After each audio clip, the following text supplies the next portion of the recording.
Hello. Can everyone hear me, see me? Relatively comfortable out there? Um, cool. Thumbs up. Thanks. Thank you very much for coming. I'm Jacob Moore. I'm the executive director of the Architectural League. And before kicking things off, we have a full evening tonight, so I don't want to take too much time, but I want to just begin with a few words of thanks.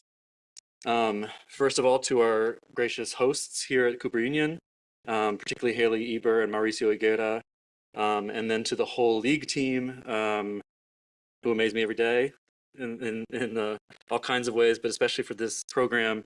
Anne Rieselbach, the program director, and Zoe Fruchter, our program manager, have been instrumental.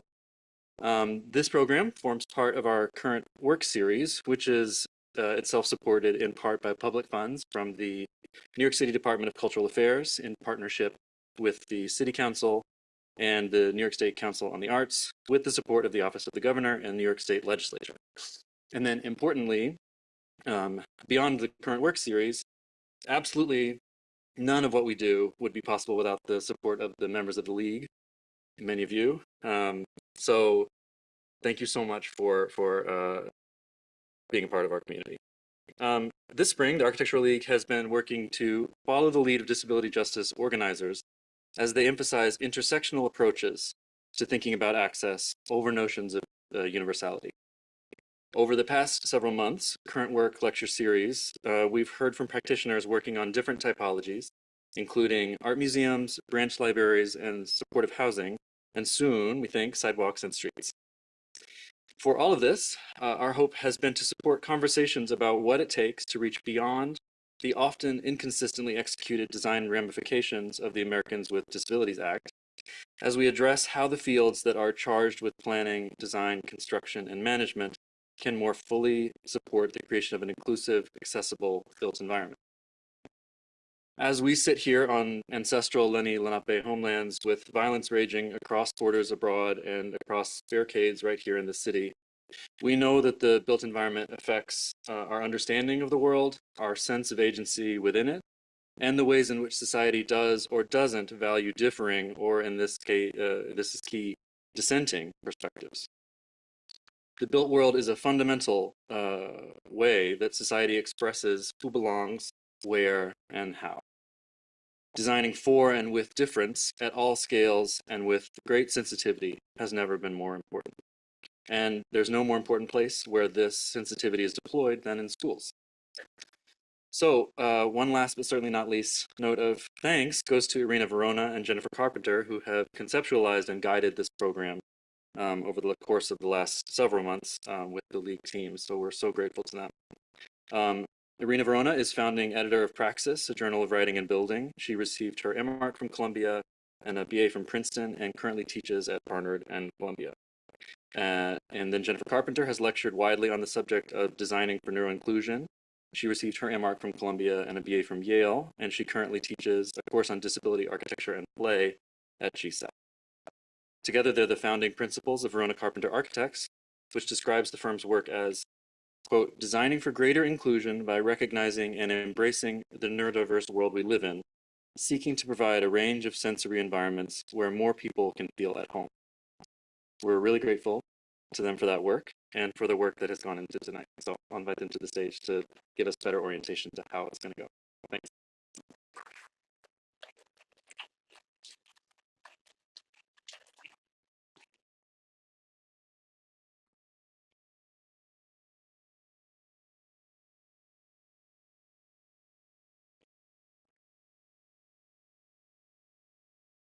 Thank you, Jacob. Thank you to the League. Thank you to all of you for being here tonight. We really appreciate your time. And thank you to this incredible panel. We're so thrilled to be here with you.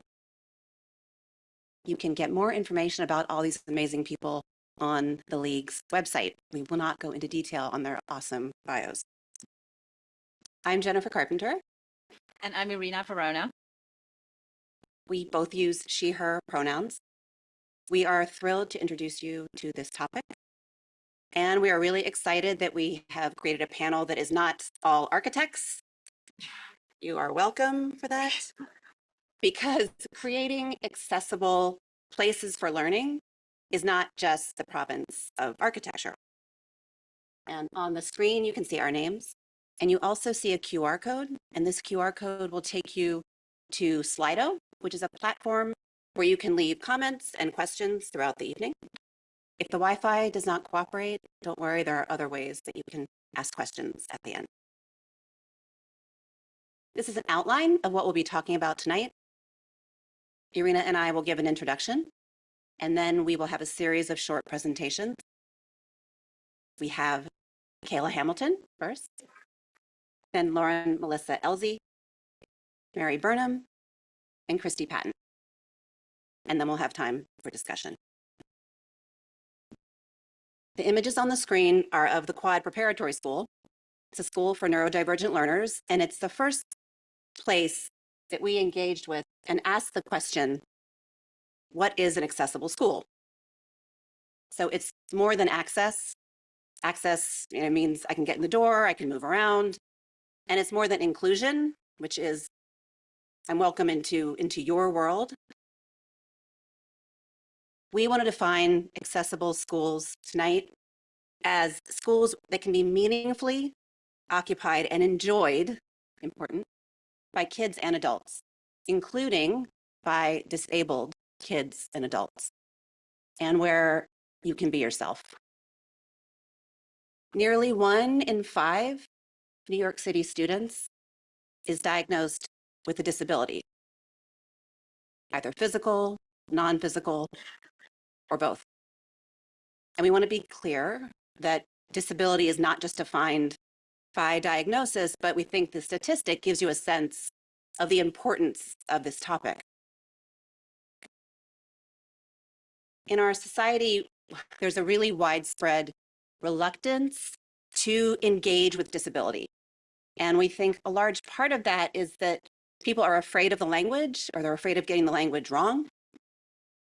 And so we'd like to start with some language and defining some terms the way we will be using them tonight. And let's start with disabled.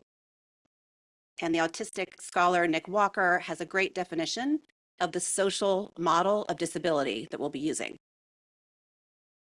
In the social model, disabled is understood as the opposite of enabled. Society is set up to meet the needs of people with a specific set of traits, needs, and abilities.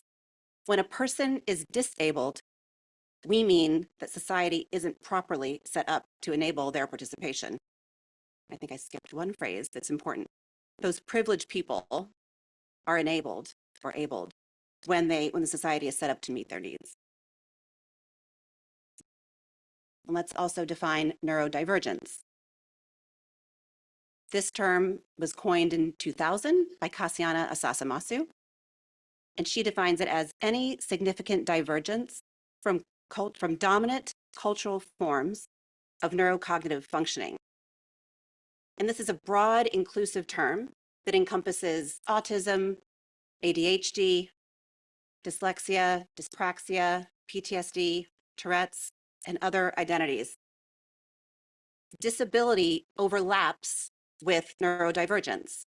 Autistic people, for example, can be disabled because the world is not set up in a way that enables their participation. But not all neurodivergent people will identify as disabled. The opposite of neurodivergent is neurotypical. And I want to be clear that by neurotypical, we don't mean normal. If you're neurotypical, it means the world is set up in a way that works for you. So neurodivergent plus neurotypical equals the neurodiverse world that we live in. On the screen on the left, you see an image of ramp studies that were part of early accessibility research in the 50s. And when architecture engages with disability, it is typically in the form of these pieces that are added to a project, or in the form of clearances and dimensions, as you see in the diagrams that all of us cut and paste into our drawings all the time. And these diagrams are really important, and they were really hard fought. For example, by the disabled activists Tom Malone and Shayla Jackson, who you see on the left, who were 2 of the 60 disabled protesters who crawled up the steps of the Capitol when the ADA was stalled in Congress in 1990. But somehow the process of codifying and making these diagrams has had the effect of really erasing disability somehow from the architectural conversation. And it's made it into a problem that architecture is supposed to solve or feels like it can solve through a checklist approach. And it's also led to a belief that architecture engages with disability only around physical disability. And I think you'll see tonight that that's not the case. So one way that we get beyond the diagrams is by engaging with scholars of architecture and disability. And we have on the screen 3 books that we refer to and highly recommend: Disability, Space, and Architecture by Joss Boys, What Can a Body Do by Sarah Hendren, and The Architecture of Disability by David Gisson. And these authors and others as well are challenging the idea that disability is somehow a-theoretical and a-critical, and also importantly talking about disability as a site of joy and of creativity as well, reframing accessibility and disability. So I'm hoping that these definitions and this background helps to create the space for tonight's conversation. And we'd like to introduce our work at Verona Carpenter in relation to the topic of accessibility and disability. So across the typologies that we work in, and we're showing some of them here: workplace, libraries, wellness spaces, and schools, we want to create places for the widest range of bodies and minds. And one of the reasons we really love working on schools is that we get to do workshops with students and teachers and talk with them about disability and about inclusion and hear from them about their experience. And you're seeing on the screen 2 examples of those workshops. My experience and understanding of disability started with personal. This is my son, Booker. He is autistic and he's epileptic. And I'm speaking about him with you tonight with his permission. He's getting his diploma here in 2021. And you'll notice that he's wearing earplugs, and that's because he can't stand the sound of clapping. And he's not wearing the mortarboard that's traditional for graduation because he can't stand the way that feels on his head. So Booker is often disabled by the environments that he's in. And he's also often disabled by cultural expectations as well. Something that I've observed and known for years through personal experience is that you can transform environments to make them more enabling and less disabling. And this really, through our partnership, has become the foundation for a practice at Verona Carpenter. And Irina will tell you more about that. Thank you. So I'm going to talk a little bit more about our architectural approach, which came out of this personal advocacy that Jennifer talked about through our collaboration, with the collaboration of our team members and our staff. Some of them are here tonight. Through architectural projects, but also through research, teaching, and engaging, which goes beyond the office and outside the office. And that's really important for us. So we're showing you here a project called the Learning Lab. It was a competition that we won in 2019. And this is really the first time we articulated this architectural approach, namely to design for a continuum of ability and disability. And we call this a landscape for learning that was really designed to create environments that adapt to their users, not the other way around. So many of the questions that we were asking in this project came out of a research phase that was actually preceded the competition. And this is a set of visits that we did to New York City schools where we documented innovative and creative do-it-yourself solutions that teachers and also students created to make their spaces more accessible. And you see here, for instance, on the left, a fidget swing for feet installed on the underside of a desk, because movement can often help with focus. And on the right, using corridors, not just as circulation spaces, but for other kinds of movement opportunities, in this case, pushing a weighted box along this path outlined in red to get stimulation and movement that kids need.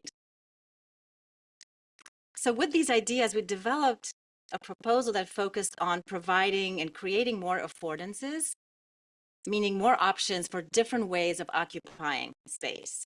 And we organize these spaces not simply by function, but also by sensory experience as a kind of an overlay to function. So what you're looking at here are two diagrams of actually the same detail from the plan, a cluster of two learning spaces, a wide hallway in between in the middle, and a lab space that's adjacent. And we use these diagrams to show the different sensory environments we're creating, looking at sound on the left in blue and at light on the right in yellow. And the idea that we were trying to get at here is that within each cluster, there is a range of sound environments on the left, for instance. So the darker blue show the louder spaces. And as you get lighter and whiter, it gets quieter. So there's quiet spaces that coexist with the loud spaces. And the same is true for lighting. So we wanted to build in choice. And we also explored a looser fit between program and space, including wider corridors where a range of activities can happen, including learning and play, and solo spaces within the classrooms, as well as extended transitions between the spaces. And you're looking here at one of the kind of a blow up of one of the images that we produced that show this continuous learning landscape about flexibility and choice, which was our hope. So after the competition, which suddenly stopped, we continued to develop this project and this approach across multiple projects. And you're looking here at the Calhoun School, which is on the Upper West Side here in New York. It's one of the original open plan schools. It was built in the mid-70s. And on the bottom right is a photo of the exterior. You might know this as the TV building. And we worked on floors 4 and 7 as part of a first phase of a renovation. And the annotated plan, which you see on the screen, is part of a sensory audit that we conducted of the entire building with school and project stakeholders. And what was really important for us is to understand the entire sensory environment, meaning not just what you can see, but also the smells, the sounds, the textures, even tastes, and balance how the body moved in space. So this plan identifies issues related to navigation, comfort, and physical and sensory accessibility. And we want to point out that in this process, the student engagement was really key. We found out many things from the students. One, that there's no place for them to go. There's no place for them to go between classes, which is quite an important part of the curriculum. And there's also not any place where they can get solo time, unless you crawl under a desk as a student does on the upper right. So the design maintained this openness that is central to the pedagogy, while we worked really hard to create a more functional sensory environment. And that meant providing a standard divider between teaching spaces, which has some storage so that the visual clutter goes away, has opportunities for biophilia. We provide opportunities for movement and also for choice with furniture, including for teachers. And also we use large-scale signage and color for wayfinding. And throughout this, of course, lots of control options for lighting, acoustics, shades, and thermal comfort. So for the common areas, which are sort of around and interspersed with the teaching spaces, a strategy of functional redundancy was key. So instead of providing one student lounge, which was requested of us, we actually created a series of multiple lounges, each with different qualities, with different affordances, all dispersed throughout the floor and taking advantage of the interstitial spaces and the circulation spaces as well, with different seating options like a rocker, for instance, and also trying to carve out some of these alone spaces the students were craving. So in this project, creating accessibility was not about stripping down the environment, but about building redundancy and also providing an abundance of options. So leaving Calhoun, we want to mention another project, the Neurodiverse City, a project that we're currently doing with a design trust for public space with our partner WIP Collaborative, as well as with community partners such as Include NYC here in the city. And the goal of this project is to make public space in New York more neuro-inclusive, not a small task. But our project is looking specifically at playgrounds. So we want to mention this project here tonight. Project is at the beginning, is kind of in the audit phase. We want to mention it because we want to expand the discussion of accessible schools to also include meaningful access to play. So on the left, you see an on-site playground audit with disabled students and their families. This is one of many audits that we're doing. We're collecting data, quantitative and qualitative. And on the right, a drawing that came out of a lesson and a workshop at a school that serves neurodivergent kids. And we want to highlight this drawing briefly. You see the 400-foot ladder and 200-foot slide, which are elements that we all must add to our playgrounds, according to the kids. But we really want to dwell on this drawing because it's important to capture in an accessible and inclusive playground the element of thrill and imagination, which seems to have been taken out of a lot of accessible solutions. So we want to reference another project, which on the surface seems to have nothing to do with K-12 schools, but it's about really the design approach. And on the left is an image for a performance by Jaron Herman, a disabled choreographer and artist who's here tonight, and who's also our partner at a class we are teaching now at Columbia on the intersection of disability, play, and architecture. And you see our group of students on the upper right in Copenhagen, where we're designing a community for disabled artists. But we want to mention this studio to build on the discussion from earlier. So if the participation and engagement of disabled kids and teachers is essential to the design of an accessible school, we must also rethink the design process to include disabled creatives. And we think the accessibility, meaningful accessibility, as we're defining it here, is actually not possible without that involvement. And it also makes the process so much more fun and so much more joyful. So we'd like to leave you with 3 questions as we hand it off to our next speaker. These are questions that are kind of at the top of our mind in our work, and we think that could be helpful also for a discussion together. What if we designed for interdependence, not just independence? And we're showing you here an image by deaf artist Christine Sam Kim from her project Captioning the City, and the caption reads, "If sign language was considered equal, we'd already be friends." What if design centers disability? And we mean this not just as a starting point or as a goal, but actually in the design process itself. And what if we think of access as an ecology that we're all part of? And we're using here the term access ecology, which was coined by Kevin Godkin, which talks about the relational and situational dynamic of accessibility. Thank you. We're going to hand it over to Kayla Hamilton.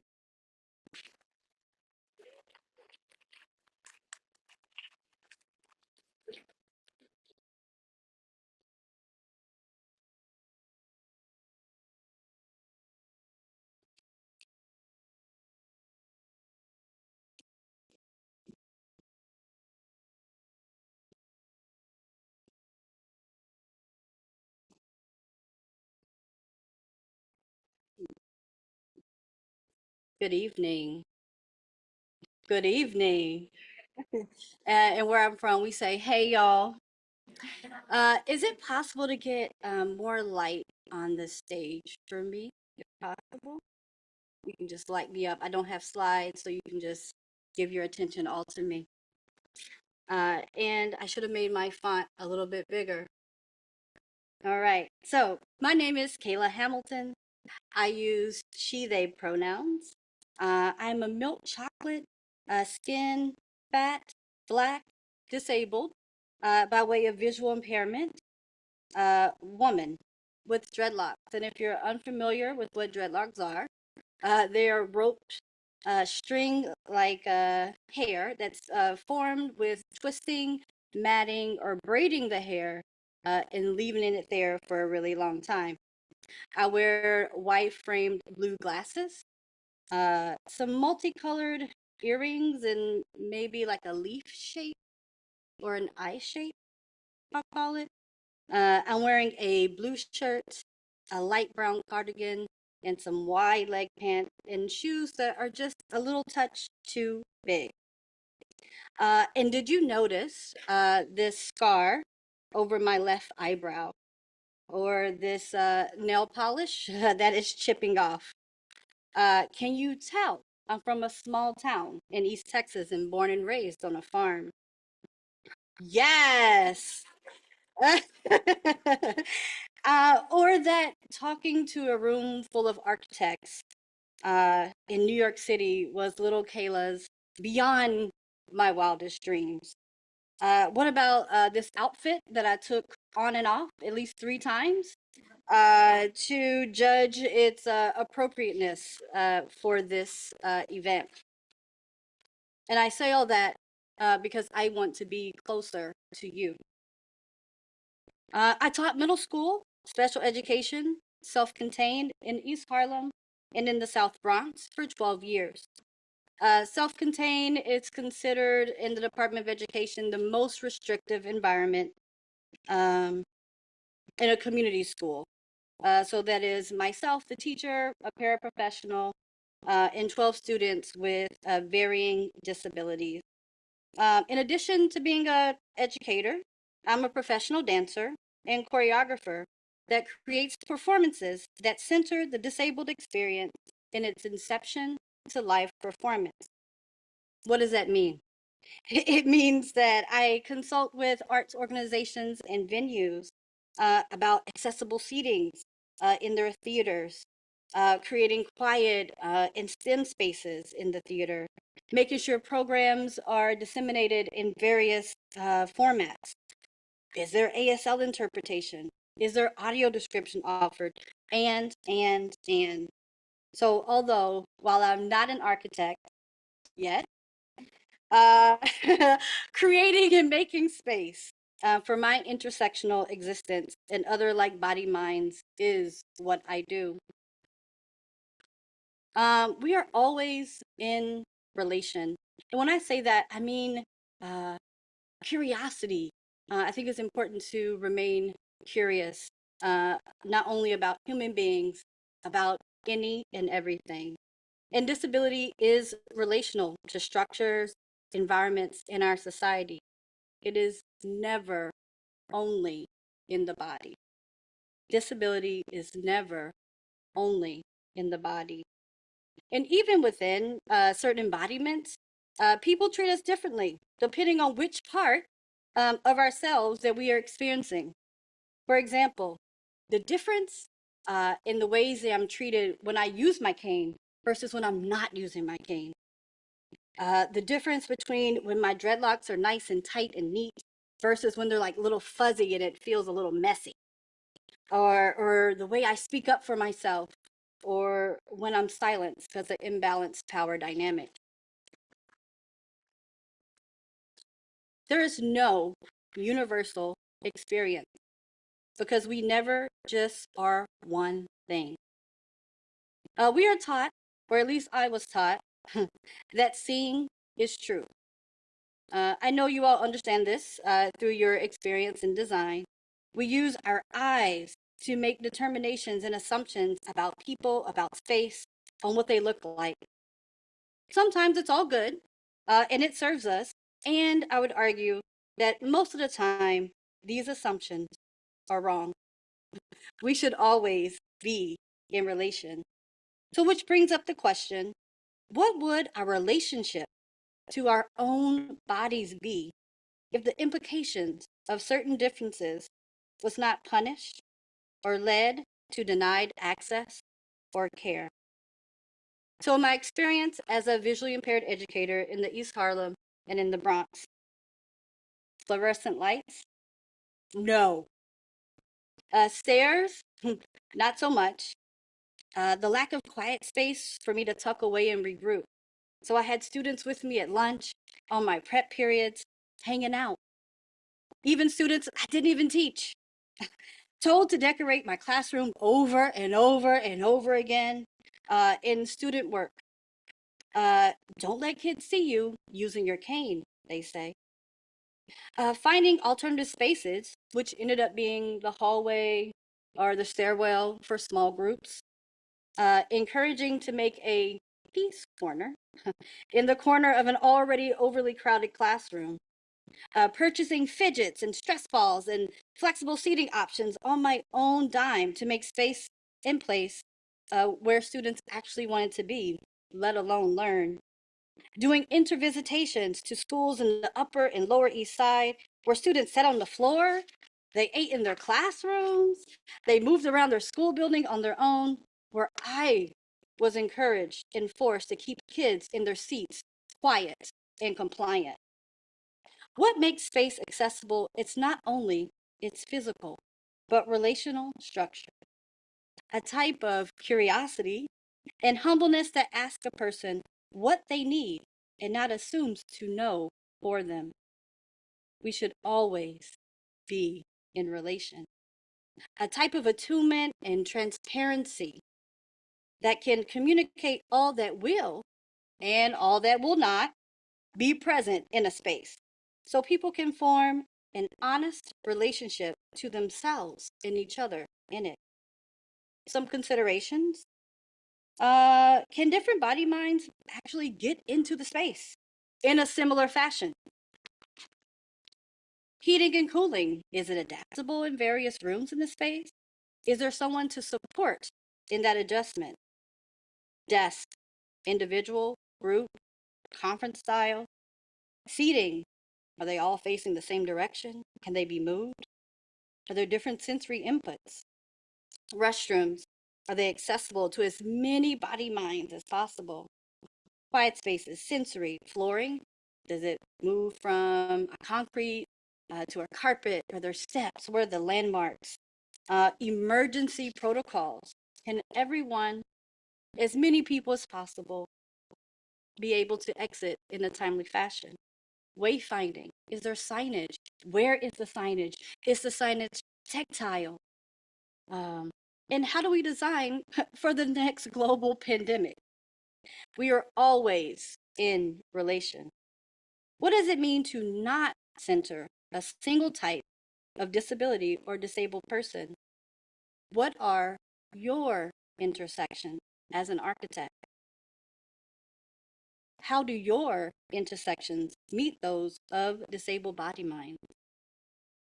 Are you in community with people who move through the world differently than you? Are you asking questions? Are you listening or just doing? We are always in relation. I invite us all, myself included, to be in a practice of attunement to recognize everyone's wholeness and interdependence. Thank you all, and I welcome Lauren Melissa.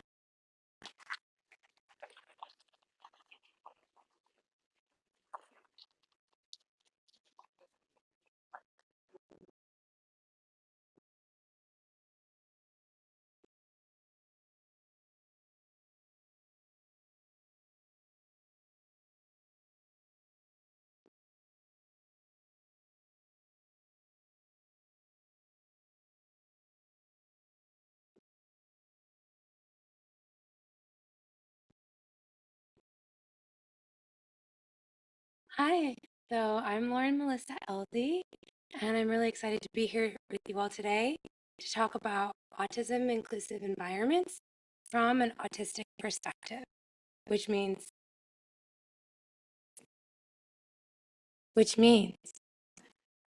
that I'm autistic, if you didn't catch that there. And I also like to follow rules, so I'm going to be leaning. All right, so I'm really happy to be here to talk to you about this topic from my perspective, not because I can speak for all autistic individuals, but because I think it's important to talk about autism inclusion from the autistic perspective, because there are a lot of voices in this conversation. There's a lot of conflicting information. So I hope to broaden your perspective and your thinking around this topic. Once again, naming that I cannot speak for all autistic people. But I can say that up to 90% of autistic individuals have sensory processing differences. And that includes me. sensory processing differences are vast, and it can mean an array of things. But if we're designing spaces and environments, we are thinking about the senses and how we are going to interact with our environment through our senses, meaning sight, hearing, smell, taste, touch. And also, I'd like to add 3 more senses to the conversation, being proprioception, or our sense of bodiness, our sense of movement. When we think about push and pull, we're thinking about proprioception.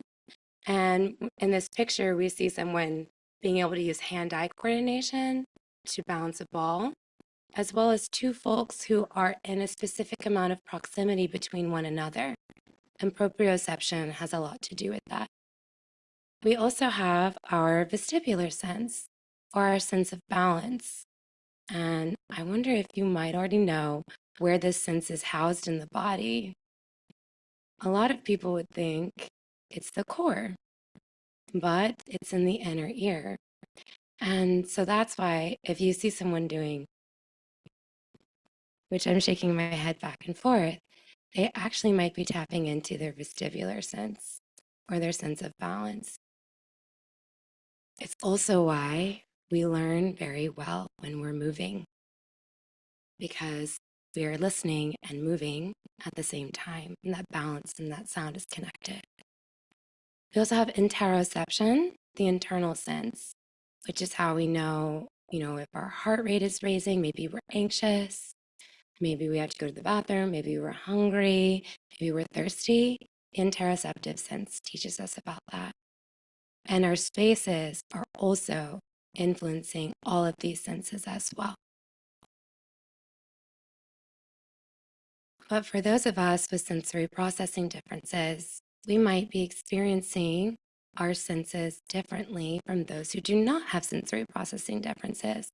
And I'm certainly not going to assume that I'm the only autistic person in this room or the only person with sensory processing differences in this room, but I am going to take a try at explaining hypersensitivity and hyposensitivity in general terms. So hypersensitivity is when someone is sensitive to sensory input. This used to be called, and is sometimes still called, oversensitivity, but over and undersensitivity is subjective. So hypersensitivity might manifest in a person showing that they don't want to do something that involves the senses or sensory avoidance. And it can require environmental support in mitigating sensory overload. Hyposensitivity, on the other end, is when a person is not as responsive as maybe someone else would be to sensory input. And that might manifest in sensory seeking needs or craving certain sensory input, getting more of it because it might not be felt as strongly. And it may require environmental support in providing sensory engagement. I tend to be pretty hypersensitive though, and I'll tell you that doesn't mean I'm running away from everything, because being hypersensitive to things can also feel really cool. So I often am sensory craving things like loud music, and you might not be able to tell by my dress and the bow in my hair, but I'm an avid heavy metal fan. So hypersensitivity and hyposensitivity, though, it's rare that a person will be just all one or just all the other. And often we have unique sensory profiles that includes them both. And my sensitivities might change depending on my environment. So I might not seem very sensitive to anything at all if I'm in a supportive environment. And this has to do with autism being a dynamic disability. So with that in mind, let's go back to schools. We've got 2 images of a traditional classroom. And I feel a little bad for these stock photo people because I'm like using them as like it's a traditional classroom. I'm sure they're great people and children. But in these pictures, what do we see? Lots of stuff on the board, bright colors. I am already hearing that high five echoing in my ears, and it looks like the students are in loud, active discussion. I'm not saying all these things are bad, but the way a traditional classroom functions might be with only neurotypical learners in mind. So here are a few examples of what I mean. We see fluorescent lighting, which thank goodness was already harped against today. Fluorescent lighting is painful for so many, the way it looks, but also the way it sounds. If you haven't noticed yet, it emits a buzz. And if you haven't noticed, I invite you to take a meditative stance in the next fluorescently lit room you're in and see if you can hear it. It's not very hard for me to pick up, though.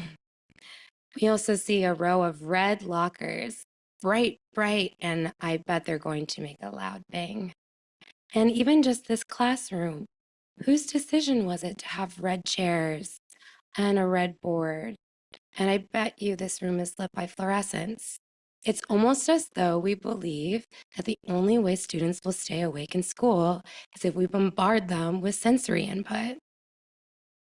I, for one, don't think that's true, and many teachers are doing great work. So what if we put that at the forefront and not an environment that can become painful and uncomfortable for so many? Personally, when I was in school, on the surface, my educators saw me getting my work done, they saw me paying attention, and they saw me active, maybe at times hyperactive, and a little combative during class discussions. But beneath the surface, I was actually not present very often in school because it took me days to recover from migraines that I experienced due to the sensory overload of the building, as well as the anxiety that I experienced due to the constant bombardment of sensory input. Most people don't realize that anxiety can be caused by sensory overload, but it really truly can and does, and there's a high correlation. So is this cool? White walls, empty boards. Well, there's still fluorescence. I should have cropped those out. And my answer is no, because in the words of Loris Malaguzzi, the founder of the Reggio Emilia philosophy, the space has to be a sort of aquarium, which reflects the ideas, ethics, attitudes, and cultures of the people who live within it. So what do we know about autistic individuals? Yes, we may experience sensory overload, but we also experience sensory joy. So we want to incorporate the joy as well into our spaces, having spaces where that can be high sensory environments, having spaces that embrace happy stimming or self-stimulatory behavior, and having spaces where we can recuperate that don't look like cookie cutter catalog cozy corners. That was not intentional alliteration, but can be natural, authentic, and inviting. We would want to consider cool colors, save brighter hues for items that can be opted out of. Nature, as many autistic individuals find solace as nature can be the safest sensory space. Home-like lighting. If we don't want the lighting in our home, why do we want it in a school where we spend about half of our lives? And sound, low sensory as the baseline and high sensory as the option. The school environment is the third teacher. It's the third educator working alongside the teachers. The environment itself must be flexible, as our teachers are. It must not be passive, but active. And it must remain responsive to the needs of the children in the space, which means nothing about us without us. A vision is beautiful, but a space is meant to be an aquarium of the experiences of those within it. So please take your vision and bring it to those that you hope to serve and be open to what they have to say, because it's really their voices that matters. Thank you.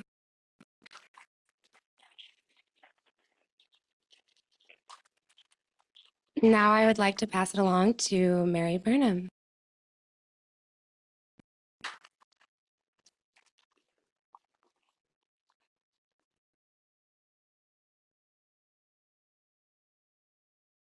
Thank you, Lauren, Melissa. Thank you.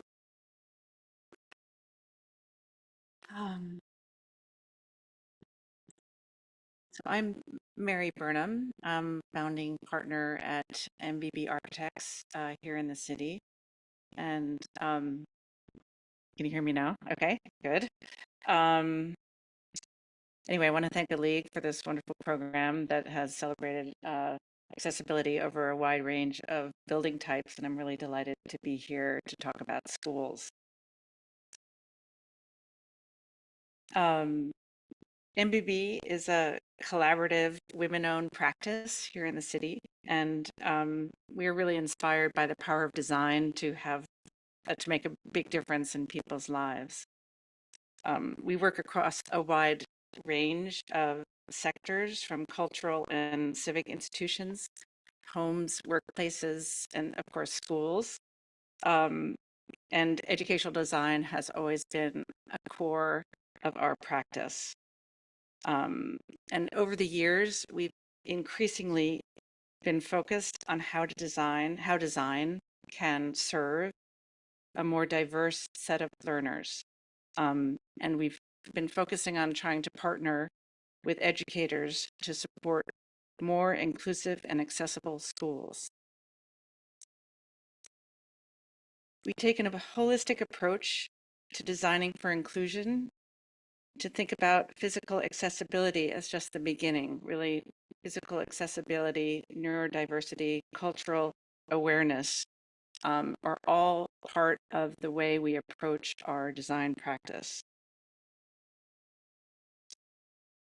When we began the design for this Montessori school in Brooklyn Heights Montessori School, we built on the inclusive approach that is inherent in the Montessori pedagogy. Choice and difference are built into the curriculum, and we built them into the learning environment. These lower school classrooms have a variety of spaces, wet zones, furniture that's all movable. You have to think of the ground plane as a learning environment, purpose-built storage for the students that makes their tools accessible to them, and always a focus on the lighting, the daylighting, the acoustic of the mechanicals, and keeping the space quiet, and providing just a range of experiences within a classroom. The Montessori design principles are really based on all the many differences that each student perceives on a very individual basis.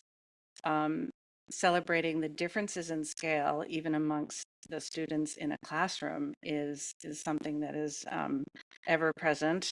The freedom of movement for students that gives them agency to choose where they want to be and how they want to inhabit their space. We developed classrooms for this school that we call sort of an articulated classroom that has different zones where the teacher really acts as an enabler and a facilitator, and the very child-centric education will allow these students to move around and to choose their own environments. And we designed these clusters of classrooms around these sort of interior courtyard spaces that allow students additional space to move and to do their own projects and to collaborate and to gather, and all the things that are part of the daily life of a student.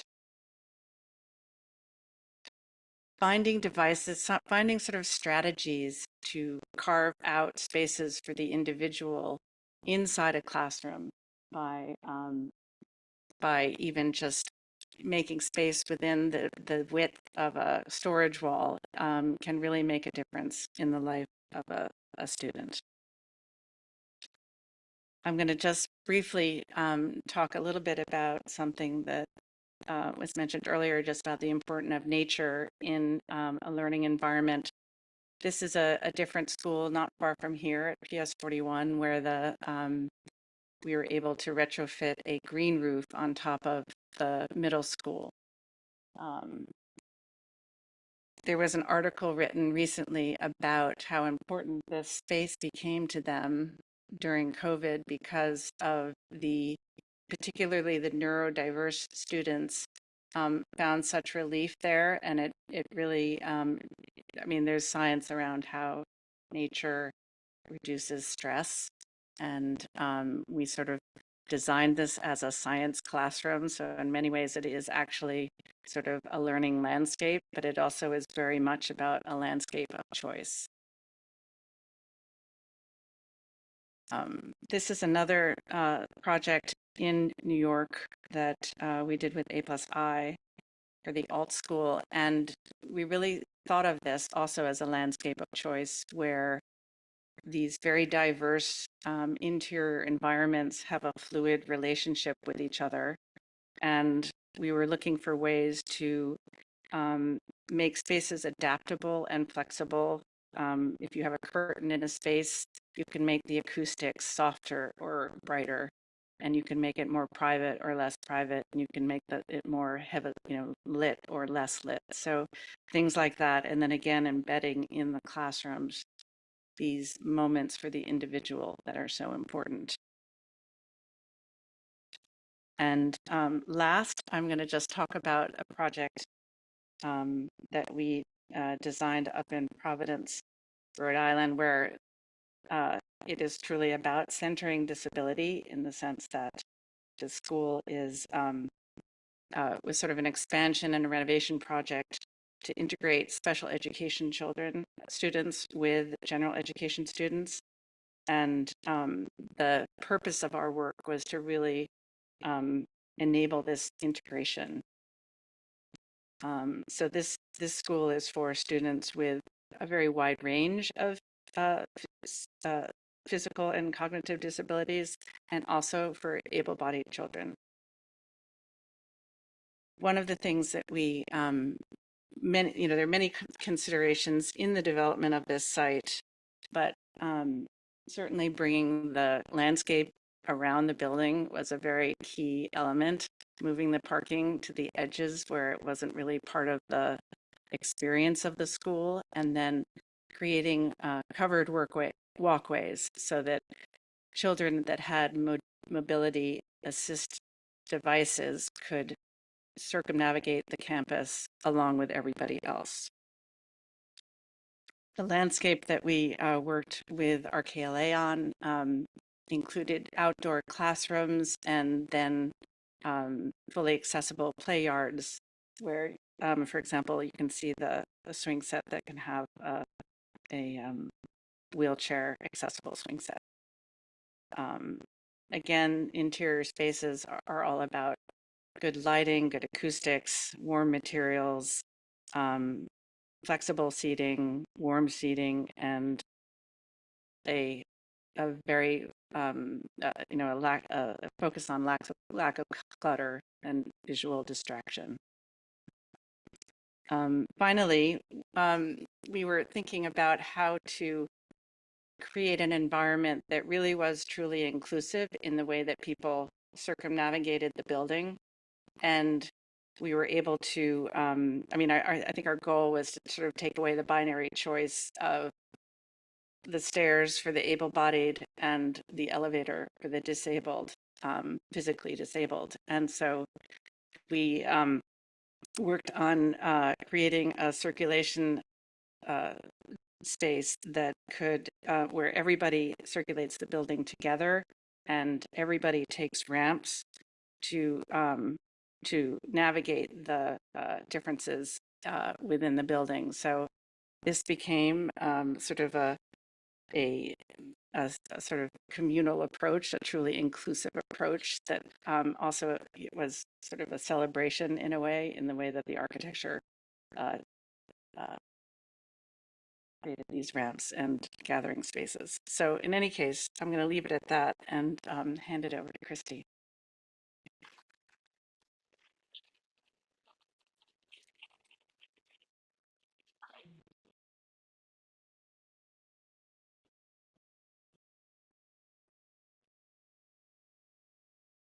Good evening. I've had an epiphany tonight. My visual description is typically I'm a middle-aged white woman. And I've realized that's not true anymore, because if I did the math, I'd live to like 118. So I'm a slightly older than middle-aged white woman, tired, black top, polka dotted pants, hair with a little kind of twirl to be a little fancy to make myself not look as tired, and very tiny earrings and black boots. So happy to be here tonight, and thanks for that epiphany. Okay. I want to talk about two things, and then we can do Q&A. I want to talk about how that we can do a lot of what we're talking about with design at a scale that I think can be really, really significant. I am a professor at NYU, maybe that's why I'm tired, and I am also principal investigator of the Nest Support Project, which is a collaboration between NYU and very, very, very talented consultants, Lauren, Melissa, one of them, with the New York City Department of Education. And we've had the Nest started in, raise your hand if you've heard of the Nest. Is that a couple of you, front row, very good. Started in 2003 in PS 32 in Brooklyn, with a mission that, if you read on the screen, we really, and this is why I think you can do like design. You can't do design like we're talking about tonight at a scale if a school district wants to have everyone in the same box, does not value the environment, values instruction more than looking at the built environment. You can't do it at scale.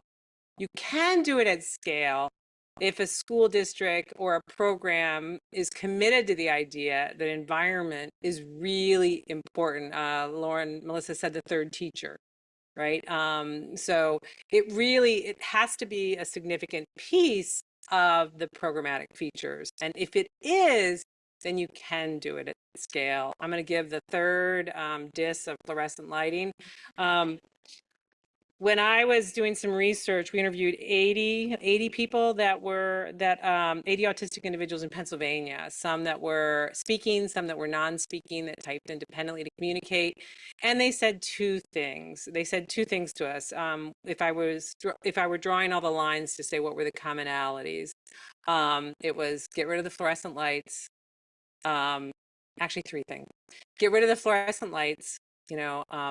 I can look at you or listen, you choose. And we have so much of our educational system around demanding eye contact.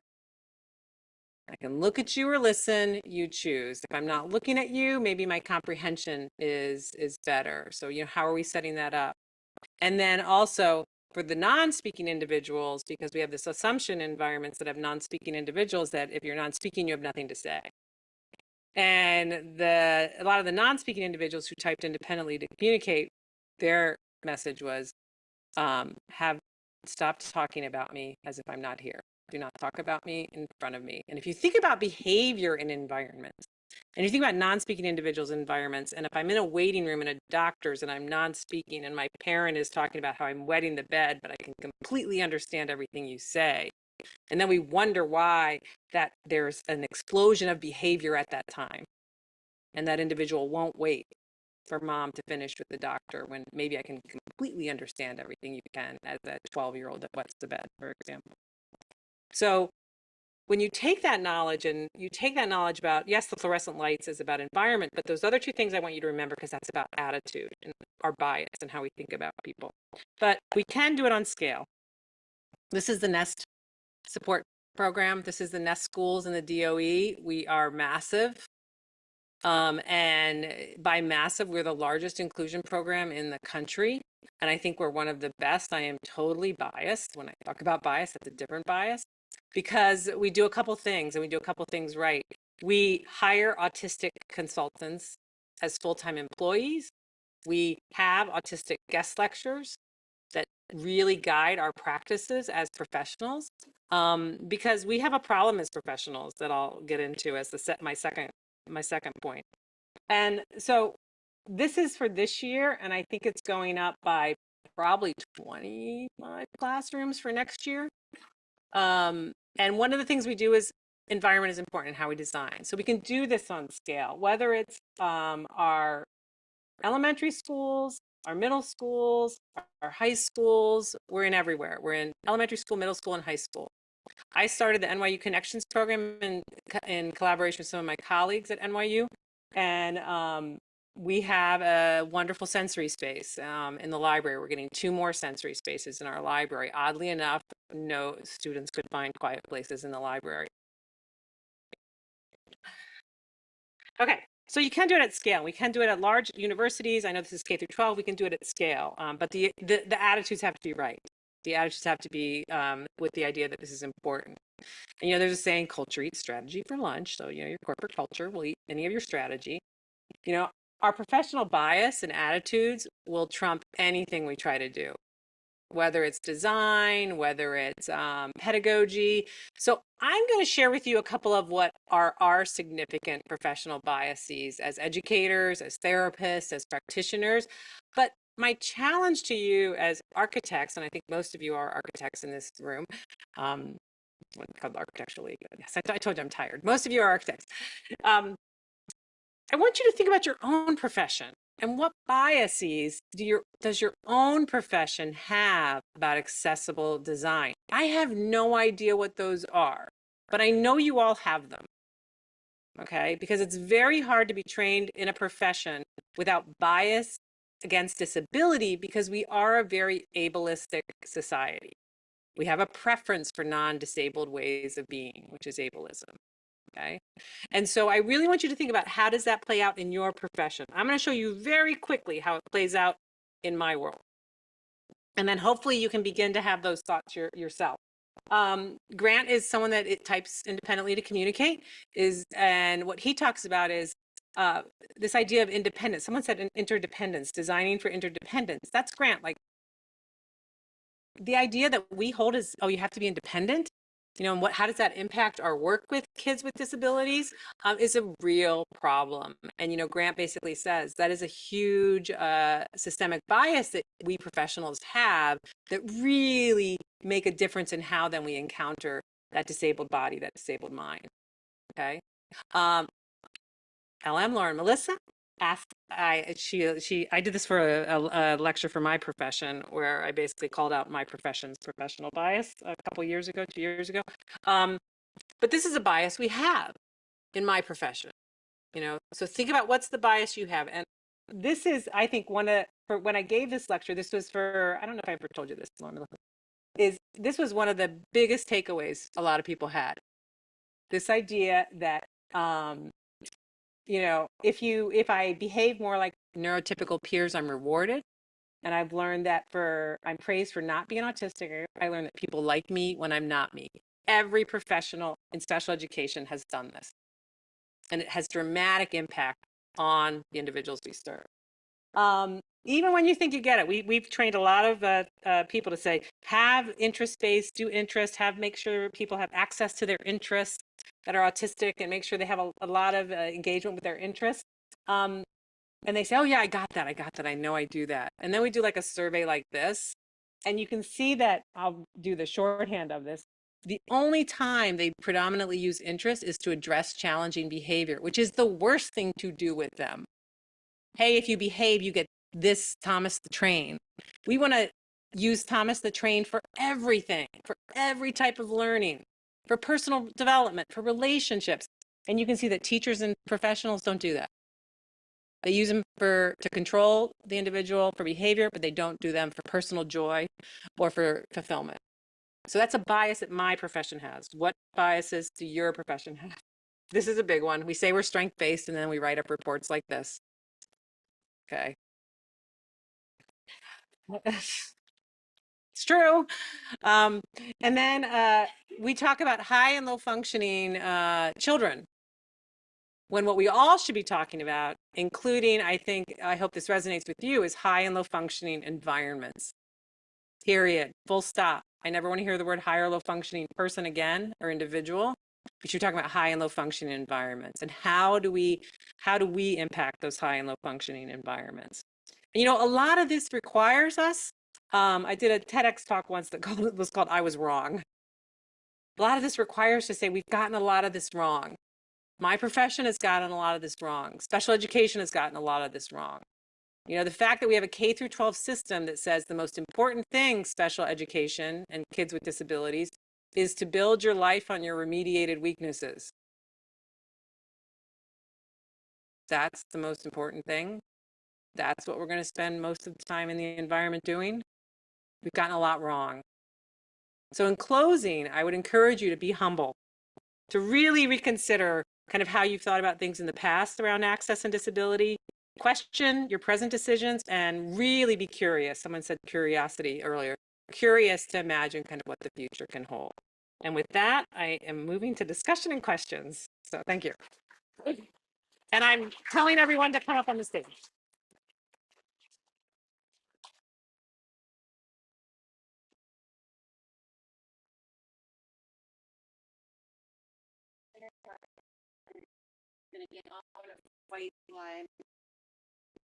Oh, but you can scan the Slido if you haven't yet. If you want to submit questions through the Slido, you can do that. If you want to raise your hand, you can do that. I think Zoe also has pieces of paper and pens that she can pass out if you prefer to ask a question that way. Is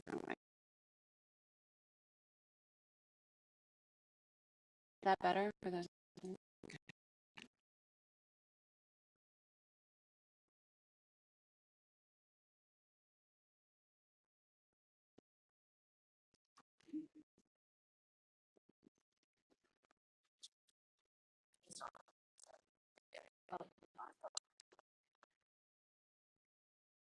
Thank you so much. It's so amazing to hear everyone's stories. I hope you all have enjoyed this so far. We do have some questions in the Slido, which is super exciting. It's really fun to see those come in, so we'll get to those as well. But we've had some questions come up amongst ourselves as we've been preparing for this panel. And I thought, Kristie, if we could actually start with you with a little bit more about how we can disrupt the ableism mindset. So I know you don't know architects maybe the same way some of the architects know architects, but I bet you have some ideas about this. Go home and ask yourself that question that I asked you first. What's your bias? Because that first, I really like the idea of unlearning, learning, and leading. So like, what do you have to unlearn that you've learned? I would guess the minimum standards of ADA is what you should be shooting for. Should be something you should unlearn if you're talking access, if you're just going for the minimum standards. I also think that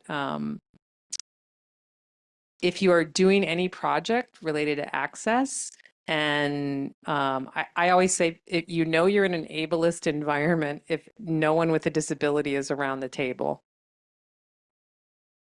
So ask yourself that question. My colleague Dolly Chugg at NYU has this kind of 10% rule, and it's be 10% mortified if you haven't thought about this first. That's her first. Be 10, which is fine. That's a starting point. And 10% is easy because it's only 10%. Be 10% terrified, more terrified, to like sit at a table like this with a bunch of architects, and if no one with a disability is at the table, be the person that says, oh, we're going to get this wrong. We got to question this. Just by doing that, you will start disrupting it. Thank you. Yes. I just want to add to that, like around the ADA being minimum standards, accessibility being following minimum standards. that, there's also this idea of like reasonable accommodations. And I think that reasonableness is the number one destroyer of innovation. So invite yourself to think way beyond the minimum and way beyond what people tell you is reasonable. It's true. It sets the bar so low with reason. Like whose idea of reasonable? Like reasonable to someone without much energy or desire? Yeah, that's a great point. Okay, so let's keep going with our questions. Mary, we'll go to you next. So, how do the space constraints of New York City, and we know there are many, affect strategies for accessible school design?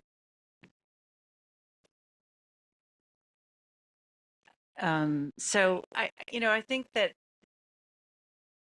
working in this urban environment that I'm sure many of you do, certainly you have to appreciate the pressures of, just how every square foot is so important. And when you're designing a school, certainly in the public school system, you are delivered a program that someone in an office building has created. And you're supposed to deliver, the architect is supposed to deliver that program within about 4% of the square footage for each space.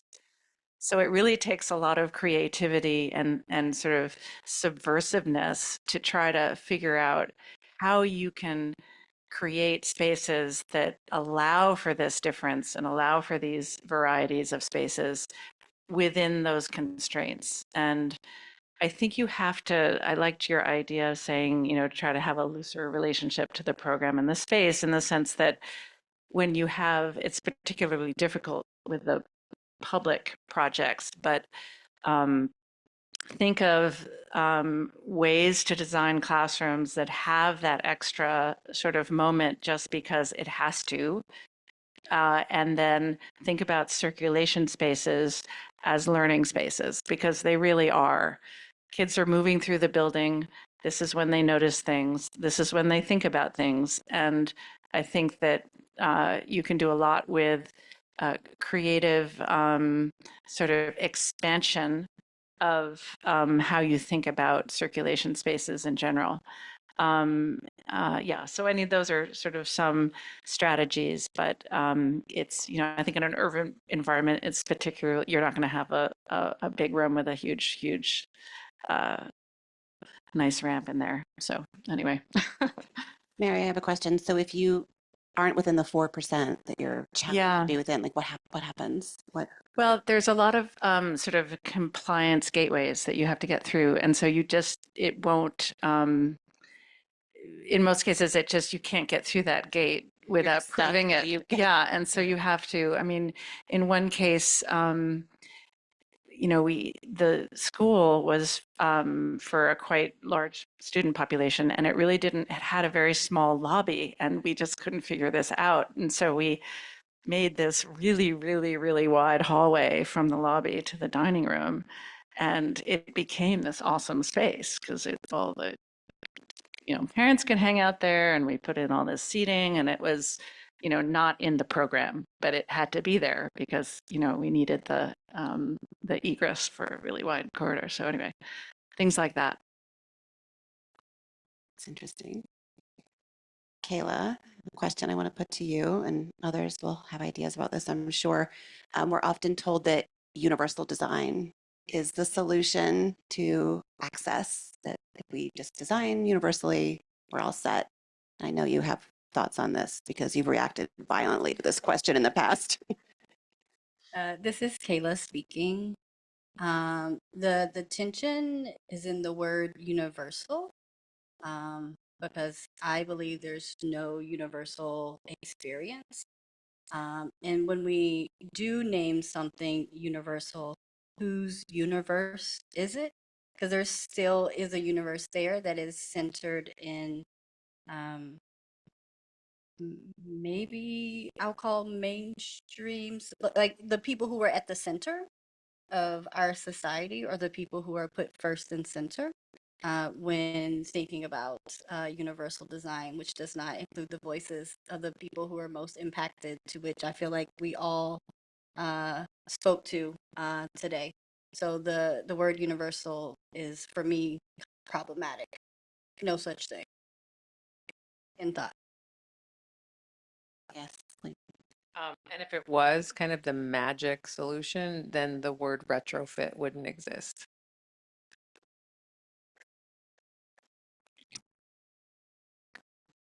This is Kayla. I want to circle back. I realized I said the word mainstream, but the word mainstream, I'm thinking about the people who are usually put in the center of American society are the people, yeah, in thought.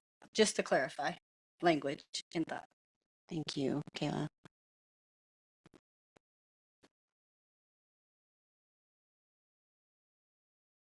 Oh, we have a question from the audience on paper.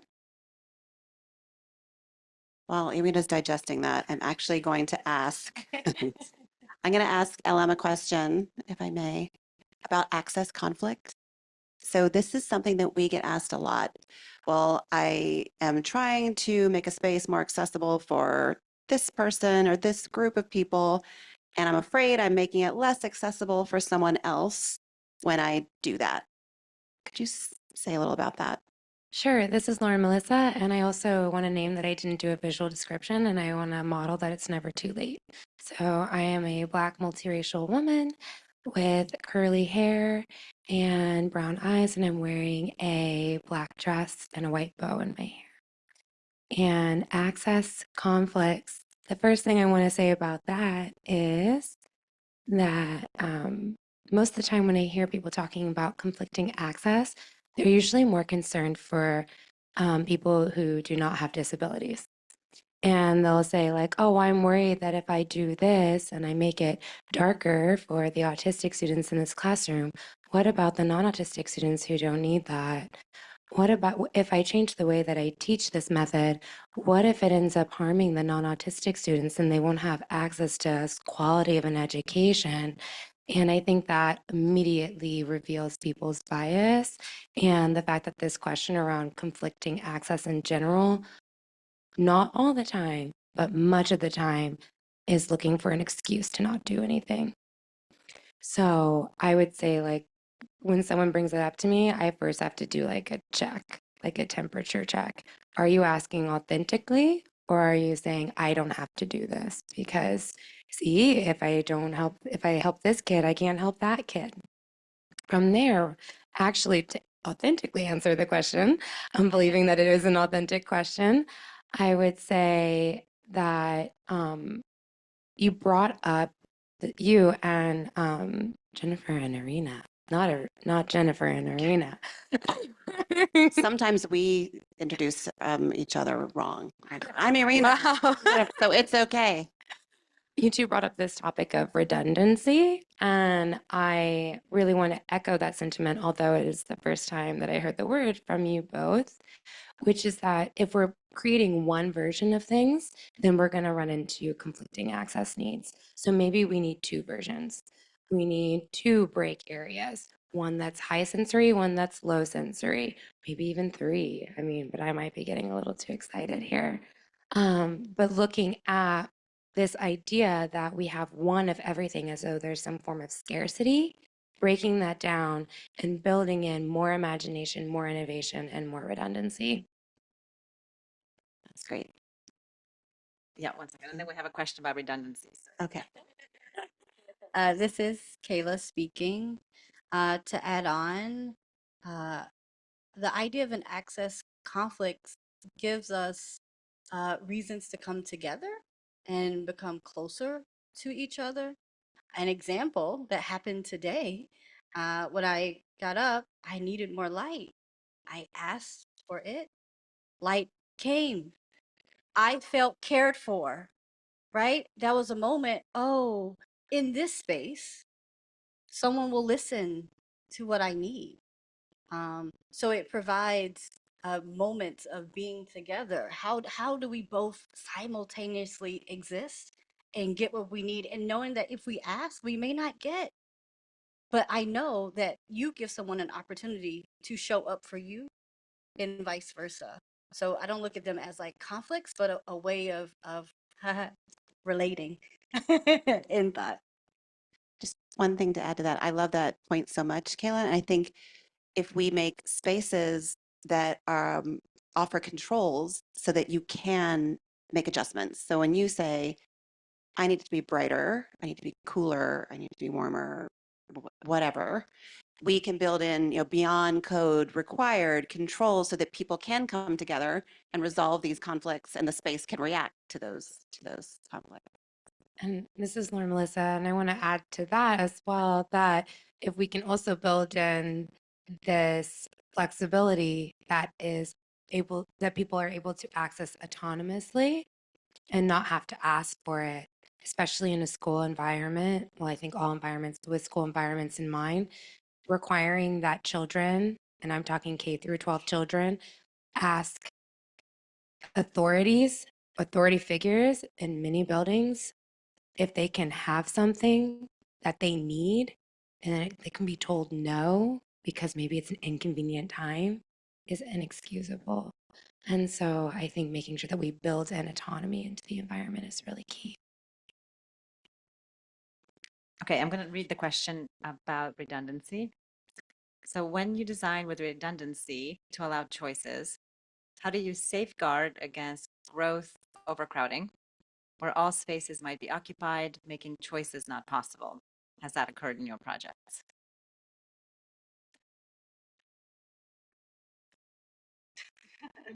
I answer the question. I'm not sure. I'm not sure the solution. We have kind of a one-line solution or answer to this, but I think there's two things that come to mind. One is that, again, it's not just the space that is the protagonist here, and we always say that it's container, curriculum, and culture of a school. So it has to be this idea of what you do with the spaces in a school have to be part of the ecosystem of governance and education of the school. And time is also something that we have to keep in mind. And enrollment goes up, enrollment goes down. It's something that we have to kind of be, together, or mostly on the administration side of the school typically, but it's something that has to be taken into account. And spaces need to be safeguarded if that is a priority. So it needs to be sort of protected, I think. I would just add one more angle to it in that I think we're all agreement that there is no one answer, that you can't have one space that functions in one way.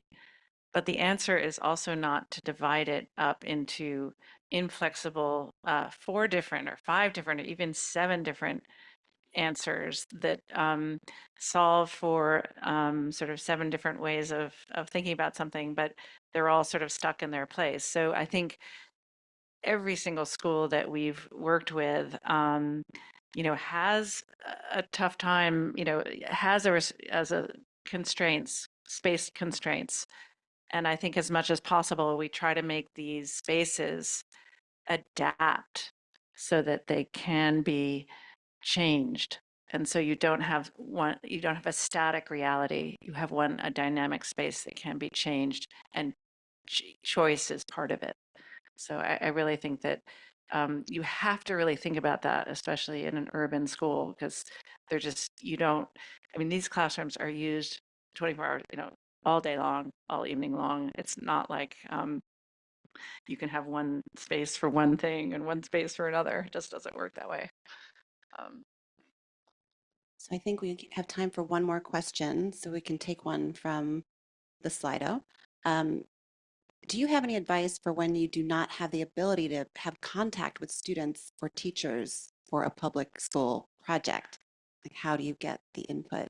I find this one of the most insane things about our system, where you, as an architect, are given a program, and often they aren't even sure who is going to be in this school yet, in the sense that they don't know who the administrators are going to be, because it's a few years down the line. So it's all sort of, we know we need a school in this neighborhood, overcrowding, et cetera. But it's a really, really tough, it's a really, really tough situation to be in, because I think you can bring a lot to the table.